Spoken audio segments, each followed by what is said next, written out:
Cristiano Ronaldo 2026-yilda naqd 7 ta rekordni urishi mumkin. Nega aynan 7 ta? Ha, uning raqamiga monand ravishda. Kanalimga obuna bo'lib qo'ying, hozir ushbu 7 ta rekordni birgalikda ko'rib chiqamiz. Bu futbolga oid eng yaxshi sahifalardan biri, balki eng yaxshisi. Buni o'zingiz hal qilasiz. Unda boshladik.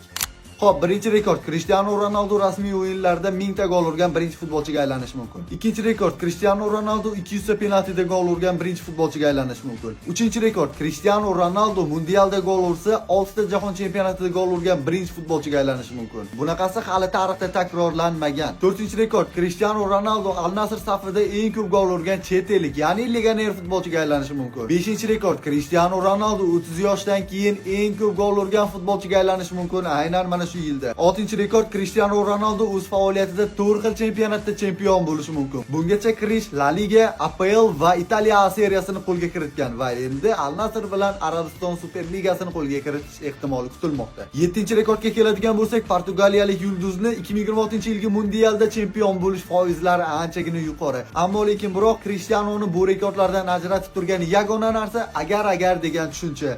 Agar degan narsalar hech qachon futbolda ishlamaydi. Shunday ekan Cristianoni yil davomida kuzatamiz va quyida aytib o'tgan rekordlarimizni qay birini uradi, birgalikda guvoh bo'lamiz. Ungacha esa siz Cristiano Ronaldoni qaysi rekordlarni urishiga ishonasiz? Fikringizni kommentariyada qoldiring.